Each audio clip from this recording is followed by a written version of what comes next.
Stellar Transformations, episode 189. Untuk melihat video selengkapnya, sahabat bisa kunjungi playlist yang telah disediakan. Yuk mari, kita berimajinasi bersama dan masuk ke alur ceritanya.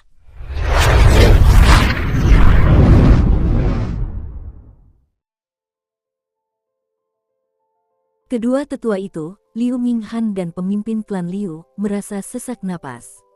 Mereka takjub dengan kekuatan dahsyat di balik Qin Yu, sementara pada saat yang sama merasa sedikit frustrasi di dalam hati. Bahkan sebelum memasuki tahap negosiasi, garis start sudah berada di batu elemen suci kelas atas. Bukan soal satu atau dua, tapi soal berapa banyak. Ekspresi muram di wajah mereka mengkhianati pikiran mereka. Berapa harga satu batu elemental suci tingkat tertinggi? Bagaimana dengan 1 juta? Dari 3 keluarga besar, berapa banyak batu elemental suci tingkat tertinggi yang mereka miliki jika digabungkan? Batu elemen suci kelas atas. Satu buahnya bernilai 1 juta. Minghan berkata dengan pasrah, "Tuan Qin, keluarga kami tidak memiliki banyak orang yang membutuhkan barang mewah seperti batu elemen suci kelas atas. Kami mungkin memiliki banyak batu kelas tinggi, tetapi untuk batu kelas atas, jumlahnya sangat sedikit."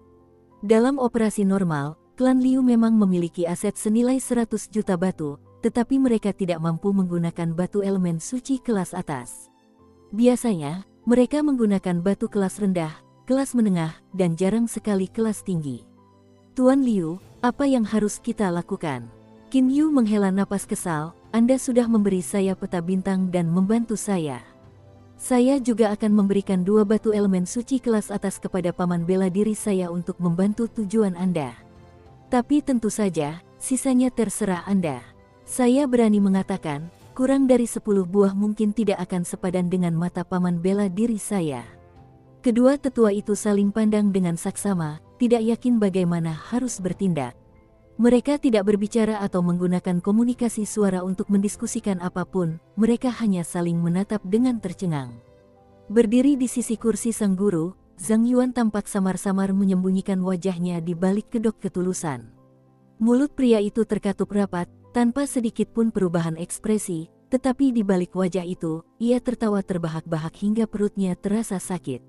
Bagi Qin Yu untuk memberikan 2 buah batu elemen suci kelas atas, itu sama saja dengan memiliki sesuatu di tangan kanan dan memberikannya ke tangan kiri. Tidak akan ada perubahan kepemilikan, setidaknya dari sudut pandang orang dalam. Barulah sekarang para tetua berbicara menggunakan transfer suara. "Kakek, kita perlu lebih tegas. Pikirkanlah, selama Yan Gao mati dan kita mendapatkan bantuan dari sekolah pedang giok, tidak hanya kali ini tetapi juga di kesempatan lain, kita akan dapat mengendalikan susunan teleportasi." Pemimpin klan adalah orang pertama yang ikut berdiskusi. Dia tahu, untuk hal-hal sepenting ini, hanya dekrit kakeknya saja yang cukup.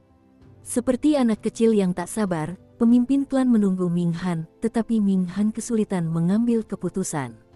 Alih-alih menjawab, Minghan mendongak dari lamunannya, "Tuan Qin, bisakah Anda memberi saya perkiraan jumlah minimum yang dapat diterima?" Dia berhenti sejenak dan melanjutkan, "Berapa banyak batu elemen suci kelas atas yang dibutuhkan untuk membujuk paman Anda?" Jelas, dia telah mengambil keputusan. "Kau bilang berapa banyak?" Qin Yu berhenti sejenak dengan sengaja, lalu alisnya berkerut menunjukkan ekspresi berpikir, "Aku tahu pasti bahwa paman bela diriku saat ini sedang memurnikan harta karun tersembunyi dan dia membutuhkan sejumlah besar batu elemen suci kelas atas, tetapi berapa banyak? Aku hanya bisa menebak bahwa dengan 20 atau 30 batu, kau pasti akan menarik perhatiannya. Dengan lebih dari 50, dia pasti akan mendengarkan, tetapi untuk hasil yang pasti, aku yakin 100 pasti dapat membujuk paman bela diriku." Dia telah menghitung dengan tepat bahwa ini akan menjadi batas atas berdasarkan total aset klan Liu.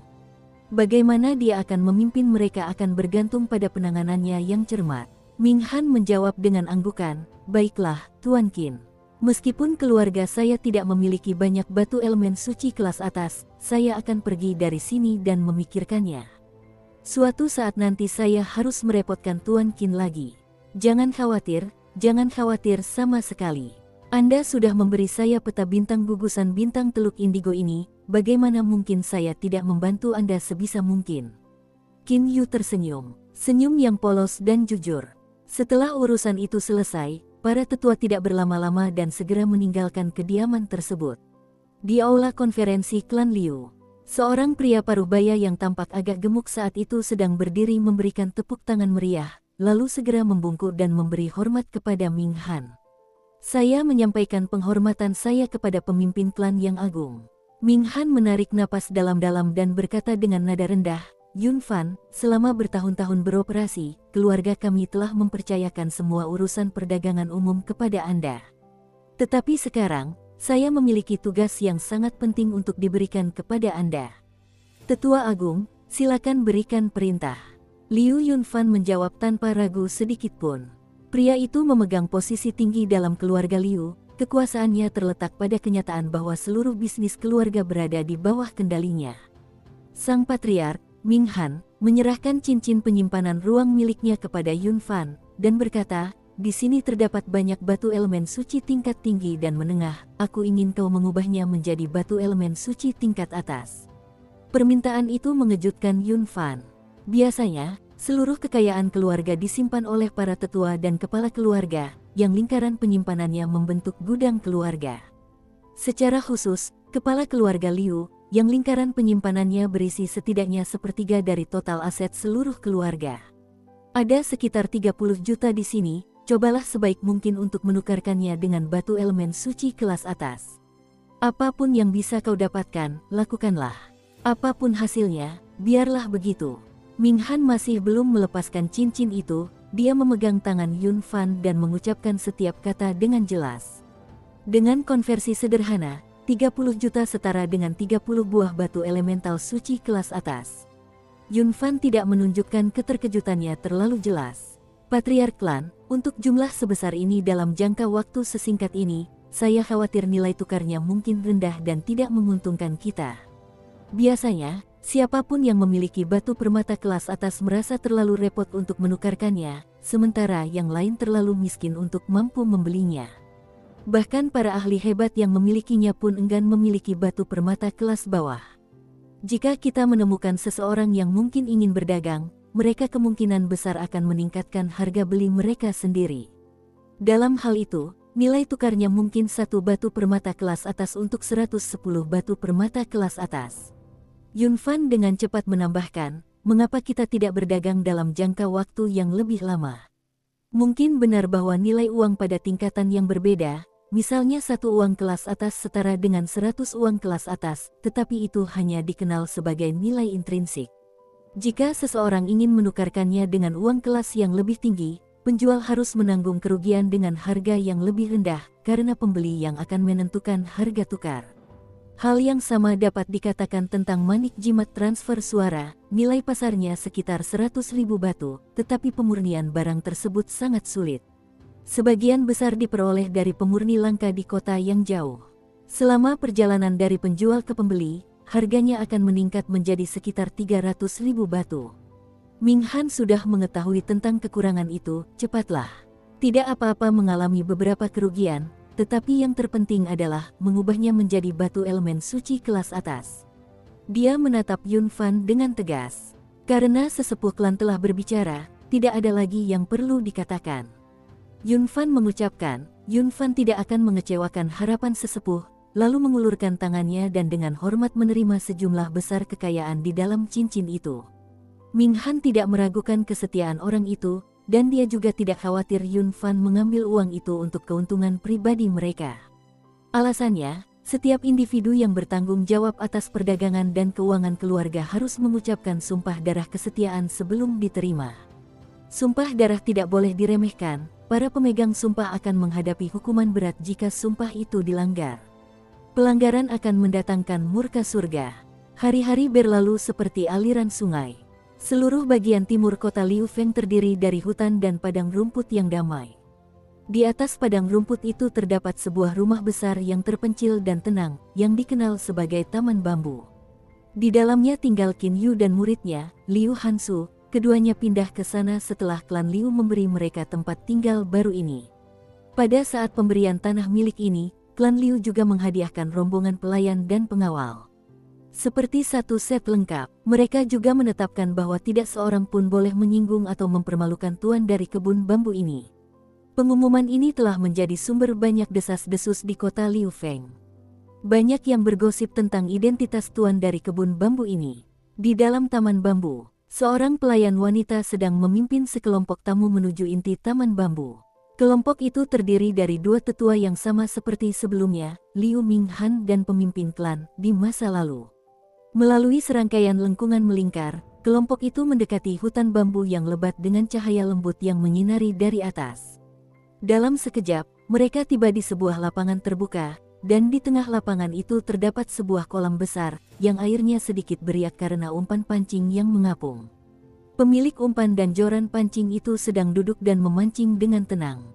Itu adalah Qin Yu. Suara riang keluar dari bibirnya, "Ho, aku dapat satu." Dengan gerakan tangan yang cekatan, joran pancing terangkat dan seekor ikan mas yang tampak lincah dengan berat sekitar 1,5 kilo muncul ke permukaan kolam.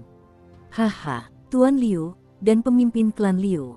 Saya sudah duduk di sini memancing cukup lama, namun belum juga menangkap satu pun. Tapi begitu Anda datang, seekor ikan memakan umpan dan saya menangkapnya.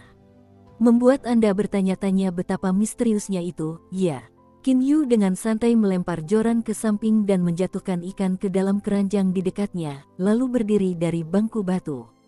Dia mendongak dan tersenyum menyapa tamu terbarunya. Minghan tertawa menanggapi, "Keberuntungan telah menghampiri Anda, Tuan Qin, dan tidak ada yang bisa menghentikannya." Di salah satu sisi kolam, agak jauh, berdiri dua sosok. Mereka adalah Suo Yan dan Zhang Yuan, yang sedang terkekeh dalam hati. Mereka berdua memiliki satu pikiran, seekor ikan telah tertangkap. Nah, bukankah ada dua ikan besar yang dengan rakus menyambar umpan? Qin Yu melangkah maju dan memberi isyarat dengan sopan, "Silakan duduk," ke sebuah meja marmer bundar dengan 3 bangku marmer. Begitu dia memberi isyarat, seorang pelayan maju dan meletakkan seperangkat teh yang serasi di atas meja beserta teh segar. Ketiga bangku itu diduduki oleh Qin Yu dan kedua tamunya. Qin Yu adalah orang pertama yang menyesap teh dari cangkirnya. Sambil minum, dia melirik kedua tetua itu dari sudut matanya, lalu meletakkan cangkirnya dan berkata dengan ringan, "Sudah berapa lama? 2 bulan sejak pertemuan terakhir kita. Kurasa kali ini, kedua tetua datang karena persiapan batu elemen suci tingkat atas sudah selesai." Minghan langsung membenarkan, "Persiapan sudah selesai." Qin Yu mengangguk dan tiba-tiba menghela napas pasrah. Harus kuakui, kedua tetua itu agak lambat memahami situasinya. Selama beberapa hari terakhir, pamanku sibuk mengumpulkan batu-batu kelas atas, dan setahuku, dia hampir selesai. Jarak antara yang dimiliki dan yang dibutuhkan jauh lebih kecil. Aku tidak tahu persis berapa banyak yang telah berhasil dikumpulkan pamanku, tetapi harus kukatakan, jika dia sudah selesai mengumpulkan, maka meskipun kalian memiliki batu-batu kelas atas, itu tidak akan mempengaruhi pamanku. Dia mengangkat bahu seolah ingin menjelaskan situasi yang membuatnya tak berdaya. Begitu dia selesai bicara, ekspresi wajah kedua tetua yang memerah itu membeku dan jatuh. Mereka pun bisa memahami alasan itu. Paman dari tamu kehormatan mereka membutuhkan batu-batu berkualitas tinggi untuk memurnikan harta karun tersembunyi. Tentu saja, pria itu juga akan mencarinya. Mengingat kehebatan paman dari pihak lain, kecepatan pengumpulan mereka seharusnya cukup cepat. Kalian harus tahu bahwa uang semata tidak akan mempengaruhi paman bela diri saya, tetapi itu hanya karena saya tahu paman bela diri saya membutuhkan batu-batu berkualitas tinggi untuk memurnikan harta karun tersembunyinya. Dan, itulah sebabnya saya memberitahu kalian berdua tentang hal itu, tetapi sekarang." Qin Yu menghela napas untuk kedua kalinya. Minghan tampak agak bingung, dan buru-buru bertanya, "Jadi sekarang tidak bisa dilakukan?" "Jangan khawatir, biar aku tanyakan pada paman bela diriku." Qin Yu segera mengeluarkan manik jimat transfer suara dan berpura-pura menggunakannya. Dia sebenarnya tidak menggunakannya, tetapi penting untuk menunjukkan bahwa dia akan menyelesaikan sandiwara itu. Keheningan menyelimuti. Yang terdengar hanyalah suara plop samar-samar dari ikan yang bercebur di kolam. Dan di tengah gemerisik lembut dedaunan bambu yang bergesekan, bergoyang tertiup angin sepoi-sepoi sore hari. Itu adalah ketenangan. Namun, tak seorang pun di meja batu itu menikmati keindahan alam tersebut. Kedua tetua itu gelisah di tempat duduk mereka, bukan karena merasa tidak nyaman, melainkan karena cemas. Mereka menarik napas dalam-dalam dan menghembuskannya perlahan, lalu menunggu dengan napas tertahan. Mereka menatap wajah Qin Yu dengan cemas, mencoba menguraikan tanda-tanda informasi baru yang mungkin ada antara Qin Yu dan komunikasi telekonferensi paman bela diri itu. Waktu terasa kabur, dan seolah-olah setahun telah berlalu, tetapi kenyataannya hanya beberapa saat telah berlalu. Orang pertama yang memecah keheningan itu adalah Ming Han. "Baiklah, Tuan Qin, ada apa? Apa yang dikatakan paman Anda?" Qin Yu menghela napas dan berkata dengan riang, "Untunglah. Paman bela diri saya menghabiskan banyak waktu mengumpulkan biji aquamarine dan tidak punya waktu untuk mengumpulkan banyak batu elemen suci tingkat atas. Sepertinya masih ada harapan." Dia berhenti sejenak, lalu bertanya, "Oh, benar, berapa banyak batu tingkat atas yang kau bawa?" Ming Han menggertakkan giginya dan berseru, 40 keping. 40 keping ini ditukar dengan keringat dan darah keluarganya. Qin Yu bersorak gembira dalam hati, tetapi di permukaan, wajahnya bahkan tidak berkedut sedikit pun. "Oh, hanya 40 keping. Sepertinya hanya persentase sedang yang bisa mempengaruhi paman bela diri saya. Sebaliknya, paman bela diri saya sangat peduli pada saya. Jadi dengan kata-kata saya yakin paman bela diri saya akan setuju." Saat Qin Yu mengepalkan tinjunya kegirangan, Ming Han dan pemimpin klan merasa seperti 1000 jarum menusuk jantung mereka. Ini adalah 40 batu elemental suci kelas atas. Jumlah itu hampir setengah dari seluruh aset keluarganya. 40 buah itu dikumpulkan dengan tergesa-gesa dengan menginstruksikan Yun Fan untuk menukar banyak koin kelas rendah dan sedikit koin kelas atas yang awalnya ada di gudang. Hanya dengan menjumlahkan semuanya, barulah jumlahnya menjadi 40 buah. Qin Yu tersenyum polos dan memberi nasihat, "Para tetua, mohon beristirahat di sini selama beberapa jam. Saat ini, sekitar tengah hari di planet tempat paman bela diri saya berada. Dan saya tahu pasti bahwa suasana hati paman bela diri saya paling menyenangkan di malam hari. Kemungkinan besar, tingkat keberhasilannya jauh lebih tinggi daripada waktu lainnya. Jadi, para tetua, mohon tunggu sebentar." Memang seharusnya begitu, haha, memang seharusnya begitu. Ketika kedua tetua itu mendengar bahwa tingkat keberhasilan tertinggi adalah ketika paman bela diri paling santai, yaitu di malam hari, bagaimana mungkin mereka tidak menerimanya? Saat ini, kedua tetua itu merasa bimbang, apa yang harus dilakukan dengan 40 batu elemen suci tingkat atas ini. Mereka telah memikirkan pertanyaan itu cukup lama. Jika mereka memberikan batu-batu tingkat atas ini kepada Qin Yu, mereka khawatir penerimanya akan menipu mereka dan melarikan diri. Namun, mereka juga khawatir akan menghina Qin Yu jika mereka tidak memberikan ke-40 batu itu kepada Qin Yu. Senyum santai tersungging di bibir Qin Yu, dia sudah tahu mengapa keduanya tampak ragu-ragu. "Para tetua, silakan beristirahat di dalam. Untuk batu-batu kelas atas, simpan saja untuk sementara waktu. Saat paman bela diri saya datang, kalian bisa menyerahkannya sendiri kepadanya, dengan begitu kalian tidak akan merasa bahwa saya akan menipu kalian." Dia terkekeh melihat tingkah laku kedua tetua itu. Kedua tetua itu buru-buru menambahkan, "Kami sama sekali tidak meragukan Tuan Qin." Para tetua kemudian mundur untuk beristirahat di dalam rumah. Mereka telah ditipu untuk beristirahat di rumah besar itu. Lalu bagaimana dengan Qin Yu sendiri? Dia kembali memancing. Hanya saja kali ini, ia memasang senyum lebar dan ceria di wajahnya, sementara bawahannya, Su Yan dan Zhang Yuan, tertawa terbahak-bahak dan berbicara di antara mereka sendiri menggunakan transfer suara. Sekitar waktu yang telah ditentukan, Qin Yu berpura-pura memanggil paman bela dirinya menggunakan alat pengubah suara. Sebenarnya, dia sedang memberi instruksi kepada pelayan istana, katakan pada kedua tetua, sudah waktunya. Lalu suruh mereka kembali ke sini. "Baik, Tuan." Pelayan itu membungkuk dengan hormat. Dalam sekejap, Ming Han dan pemimpin klan muncul di lapangan terbuka. "Bagaimana hasilnya?" Ming Han langsung bertanya. Seketika itu juga, senyum lebar terukir di wajahnya.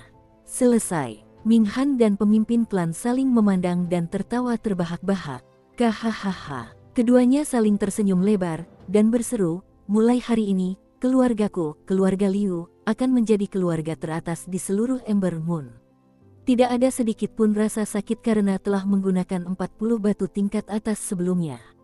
Hanya ada senyum dan tatapan gembira, penuh dengan antusiasme, tetapi Ming Han tidak lupa bertanya kepada Qin Yu.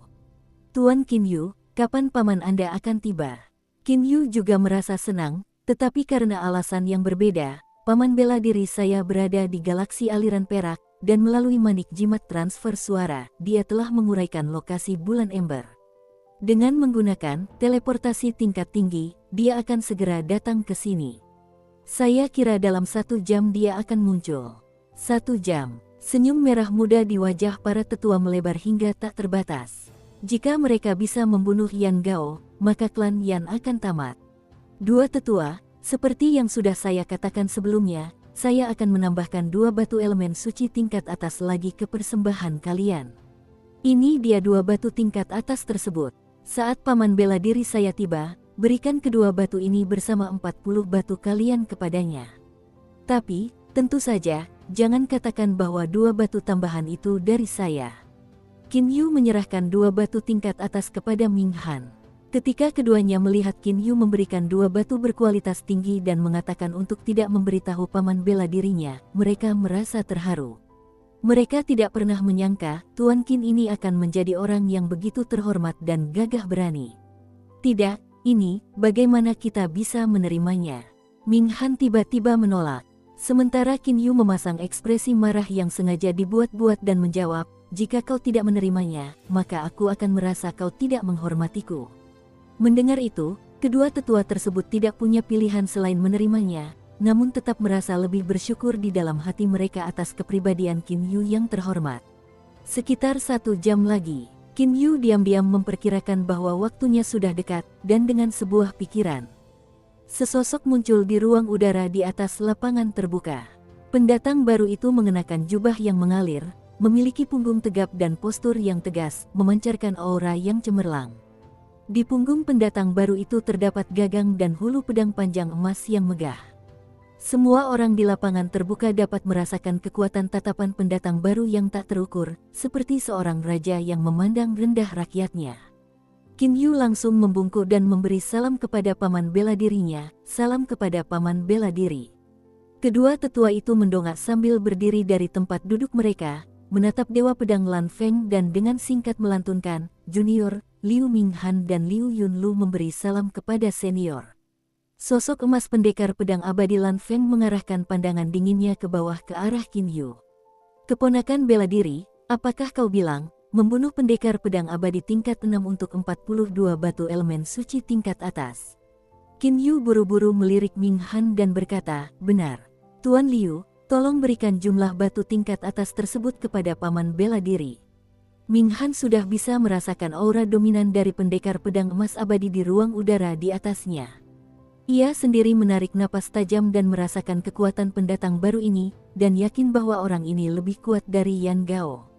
Dengan tenang, ia melambaikan tangannya dengan anggun, dan di udara di depannya, muncul 42 keping batu elemen suci tingkat atas. Ini adalah 42 batu tingkat atas, senior, mohon terima hadiah sederhana ini. Dewa Pedang Emas, Lan Feng, menerima dan menyimpan batu-batu yang telah dialokasikan, lalu berbicara. Aku telah menerima 42 batu elemen suci tingkat atas. Karena itu, aku akan membunuh orang yang kau inginkan untuk mati. Sekarang, ceritakan padaku tentang orang ini. Suara dingin dewa itu menggema di telinga semua orang di tempat terbuka itu. Kedua tetua itu sepenuhnya terfokus pada makhluk abadi yang melayang dan tidak memperhatikan jejak kegembiraan yang terpancar di mata Qin Yu, maupun sudut bibirnya yang sedikit terangkat. Seluruh 42 batu tingkat atas sudah berada di tangannya, tidak kurang satu pun. Dengan itu, dia dapat dengan bebas menggunakan boneka pedang abadinya untuk sementara waktu. Belum lagi, dia akan pergi ke klan Yan untuk membunuh Yan Gao, yang klannya pasti memiliki banyak sekali batu elemen suci kelas atas. Pikiran itu sendiri telah membuat gumpalan api ilusi menari-nari di matanya.